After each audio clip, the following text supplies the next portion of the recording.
Cricket کی سب سے پرانی، سب سے طویل اور شاید سب سے پیچیدہ شکل ٹیسٹ کرکٹ۔ جی، جسے کھلاڑی کی صلاحیت، برداشت اور کردار کا حتمی امتحان بھی کہا جاتا ہے۔ آج ہمارے پاس جو ذرائع ہیں وہ ہمیں اس کھیل کے تقریباً 150 سال پر محیط سفر پر لے جاتے ہیں۔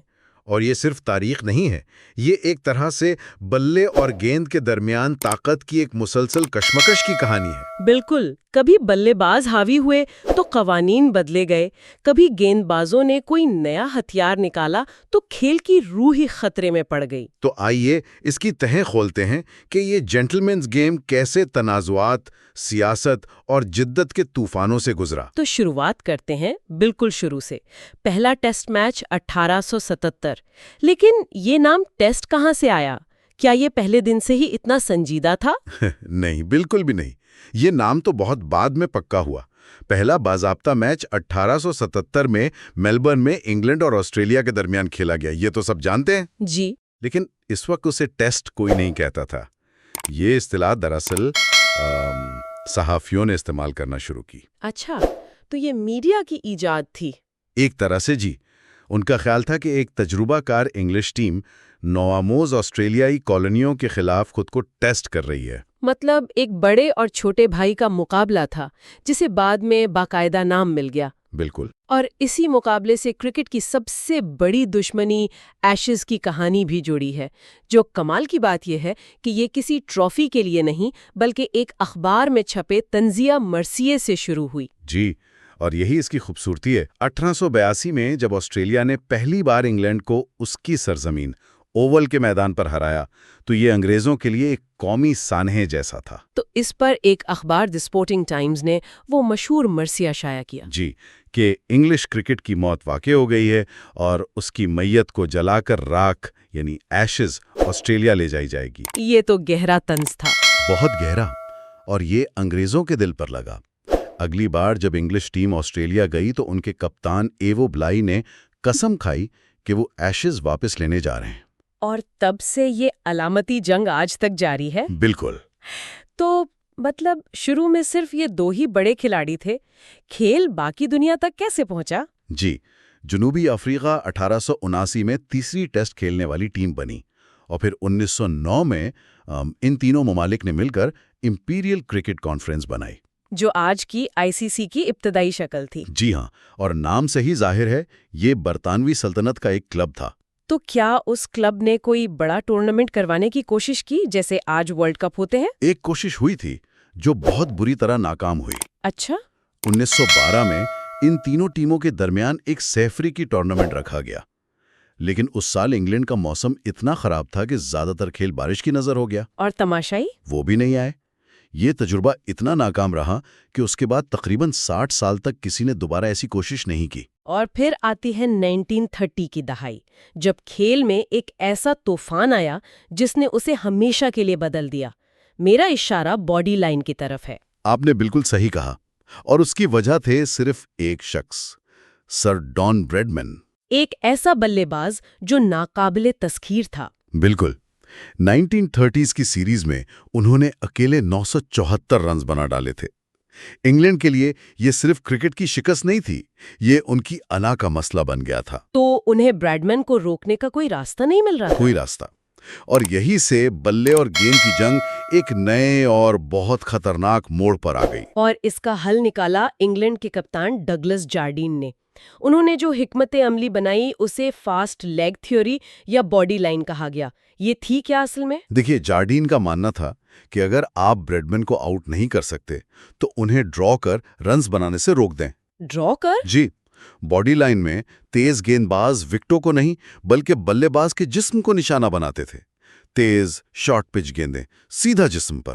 اور فیلڈرز کو لیگ سائڈ پر ایسے کھڑا کر دیا جاتا تھا کہ اگر بلے باز خود کو بچانے کے لیے بلہ بھی لگائے تو سیدھا کیچ ہو جائے۔ یہ صرف خطرناک نہیں تھا، یہ کھیل کی روح کے خلاف تھا۔ مطلب سراسر غنڈہ گردی۔ بالکل۔ اور اس کا کلائمیکس آیا 1932-33 کی سیریز میں، خاص طور پہ وہ ایڈلیڈ ٹیسٹ کا واقعہ جہاں آسٹریلوی کپتان بل وڈفل کے دل پر گیند لگی۔ جی، اور اس واقعے نے تو ایک سفارتی بحران پیدا کر دیا تھا۔ کیا واقعی؟ جی ہاں، جب وڈفل کو چوٹ لگی اور انگلش کیمپ سے ہمدردی کا کوئی اظہار نہ ہوا تو آسٹریلین کرکٹ بورڈ نے باقاعدہ ایک ٹیلی گرام بھیجا جس میں انگلینڈ پر غیر منصفانہ کھیل کا الزام لگایا گیا۔ معاملہ اتنا بڑھ گیا تھا؟ اتنا بڑھا کہ دونوں ممالک کے درمیان تجارتی تعلقات تک خطرے میں پڑ گئے۔ یہ کرکٹ کی تاریخ کا شاید واحد موقع ہے جب ایک بولنگ حکمت عملی دو ملکوں کے درمیان سفارتی جنگ چھڑنے کے قریب پہنچ گئی تھی۔ تو پھر اس کا خاتمہ کیسے ہوا؟ ظاہر ہے یہ زیادہ دیر نہیں چل سکتا تھا۔ شدید عوامی اور سیاسی دباؤ کے بعد کرکٹ کے قوانین میں تبدیلی کی گئی۔ ایک نیا قانون بنایا گیا جی، جس نے امپائر کو یہ اختیار دیا کہ وہ کسی بھی ایسی گیند بازی کو روک سکتا ہے جو بلے باز کے جسم پر براہ راست حملہ ہو۔ اس طرح باڈی لائن کا تو خاتمہ ہو گیا، لیکن اس نے کھیل پر ایک گہرا داغ چھوڑ دیا۔ اس نے ثابت کر دیا کہ جیتنے کی ہوس کھیل کی روح کو بھی مار سکتی ہے۔ بالکل۔ یہ بھی کتنی عجیب بات ہے کہ ایک طرف بلے بازوں کو بچانے کے لیے قوانین بن رہے تھے اور دوسری طرف کچھ میچ ایسے تھے جو ختم ہونے کا نام ہی نہیں لیتے تھے۔ میرا اشارہ ان ٹائم لیس ٹیسٹ کی طرف ہے۔ یہ کیا تصور تھا؟ یہ ایک بہت دلچسپ تصور تھا۔ ٹائم لیس ٹیسٹ کا مطلب تھا کہ میچ اس وقت تک جاری رہے گا جب تک نتیجہ نہ نکل آئے۔ 5 دن کی کوئی قید نہیں تھی۔ کوئی قید نہیں۔ آسٹریلیا میں تو دوسری جنگ عظیم سے پہلے تمام ٹیسٹ میچ اسی اصول پر کھیلے جاتے تھے۔ خیال یہ تھا کہ بہترین ٹیم کو جیتنے کا پورا موقع ملنا چاہیے، لیکن اس کا مطلب تو یہ ہے کہ میچ ہفتوں چل سکتا تھا۔ اس کی سب سے مشہور مثال تو وہ 1939 والا میچ ہے نا؟ جی، ڈربن میں جنوبی افریقہ اور انگلینڈ کے درمیان۔ وہ میچ 9 دن تک چلا اور 10ویں دن بھی جاری رہنا تھا، لیکن اسے ڈرا پر ختم کرنا پڑا۔ اور وجہ بہت دلچسپ تھی۔ انگلینڈ کی ٹیم کو وطن واپسی کے لیے اپنا بحری جہاز پکڑنا تھا۔ کیا؟ جی، اور جہاز کی کمپنی انتظار کرنے کو تیار نہیں تھی۔ اس وقت انگلینڈ کو جیتنے کے لیے صرف 42 رنز چاہیے تھے، لیکن وقت ختم ہو گیا۔ یہ تو ناقابل یقین ہے۔ یعنی ایک میچ جو 9 دن سے چل رہا تھا، اس کا فیصلہ کرکٹ کے قوانین نے نہیں بلکہ ایک بحری جہاز کے ٹائم ٹیبل نے کیا۔ بالکل۔ اس میچ نے ثابت کر دیا کہ غیر معینہ مدت تک کھیلنا عملی طور پر ممکن نہیں ہے۔ اور اس کے بعد ٹائم لیس ٹیسٹ کا خیال ہمیشہ کے لیے دفن ہو گیا۔ جی، اور 5 روزہ ٹیسٹ کو معیار بنا دیا گیا، جس نے کھیل کو ایک منظم ڈھانچہ دیا۔ پھر دوسری جنگ عظیم نے دنیا کو بدل دیا۔ جنگ کے بعد جب کرکٹ دوبارہ شروع ہوئی تو اس کا نقشہ بھی بدل چکا تھا۔ بہت بڑی تبدیلی آئی۔ یہ وہ لمحہ تھا جب کرکٹ صحیح معنوں میں ایک عالمی کھیل بننا شروع ہوا۔ نئی ٹیمیں میدان میں اتریں، ہندوستان، پاکستان، ویسٹ انڈیز۔ جی، 1952 میں پاکستان 7ویں ٹیسٹ ٹیم بنی۔ ان نئی ٹیموں نے کھیل کو نئے رنگ دیے۔ کیسے؟ دیکھیں، ویسٹ انڈیز نے تیز رفتار اور جارحانہ بولنگ کو ایک نئی پہچان دی۔ ان کے پاس ایسے بولرز تھے جو محض رفتار سے بلے بازوں کو خوفزدہ کر دیتے تھے۔ اور ہندوستان اور پاکستان؟ انہوں نے کلائی کا جادو یعنی رسٹی سپن کو متعارف کرایا۔ اب کھیل صرف کتابی ٹیکنیک کا نہیں رہا تھا بلکہ مختلف ثقافتوں کے فن اور مزاج کا مظاہرہ بن گیا۔ اور اسی دور میں ایک تکنیکی تبدیلی بھی آئی جس کا ذکر ہمارے ذرائع میں ہے، یعنی پچوں کو ڈھانپنے کا رواج۔ یہ سننے میں ایک چھوٹی سی بات لگتی ہے، لیکن یہ چھوٹی بات نہیں تھی۔ اس نے بلے اور گیند کی جنگ کا رخ ہی موڑ دیا۔ اس سے پہلے پچیں بارش میں کھلی رہتی تھی۔ اچھا؟ اور بارش کے بعد جب دھوپ نکلتی تو گیلی مٹی خشک ہوتے ہوئے چپچپی یا سٹکی ہو جاتی تھی۔ ایسی وکٹ پر تو گیند بازی کرنا بہت آسان ہو جاتا ہوگا۔ ناممکن ہو جاتا تھا بلے بازی کرنا۔ ایک اوسط درجے کا سپنر بھی ایسی پچ پر جادوگر بن جاتا تھا۔ پچوں کو گھانپنے کے رواج نے سٹکی وکٹ کا خاتمہ کر دیا، جس کا سیدھا فائدہ بلے بازوں کو ہوا۔ اور یہیں سے بلے بازوں کی بادشاہت کا آغاز ہوا۔ جی، جس کے اثرات ہم آج تک دیکھتے ہیں۔ کھیل کے میدان کے اندر یہ تبدیلیاں آ رہی تھیں، لیکن باہر کی دنیا کی سیاست بھی دروازے پر دستک دے رہی تھی۔ جنوبی افریقہ پر نسل پرستی کی وجہ سے لگنے والی پابندی اس کی سب سے بڑی مثال ہے۔ جی، اور اس کی فوری وجہ بنا ڈیا اولیویرا معاملہ۔ یہ کیا تھا؟ یہ کرکٹ کی تاریخ کا ایک بہت ہی شرمناک باب ہے۔ 1968 میں انگلینڈ کو جنوبی افریقہ کا دورہ کرنا تھا۔ ٹھیک ہے۔ انگلینڈ کی ٹیم میں بیسل ڈی اولیویرا نامی ایک کھلاڑی تھے جو جنوبی افریقہ میں پیدا ہوئے تھے، لیکن مخلوط النسل ہونے کی وجہ سے انہیں وہاں کھیلنے کا حق نہیں تھا۔ جب انگلینڈ نے انہیں اپنی ٹیم میں منتخب کیا تو جنوبی افریقہ کی نسل پرست اپارتھائڈ حکومت نے صاف کہہ دیا کہ وہ اس ٹیم کو اپنے ملک میں کھیلنے کی اجازت نہیں دیں گے۔ یہ تو ایک کھلا چیلنج تھا۔ بالکل، اور عالمی کرکٹ کو ایک فیصلہ کرنا تھا کہ وہ کھیل کے ساتھ کھڑے ہوں گے یا انسانی اقدار کے۔ اور ICC نے ایک بہت بڑا قدم اٹھایا، جنوبی افریقہ پر پابندی لگا دی۔ یہ پابندی 22 سال تک جاری رہی۔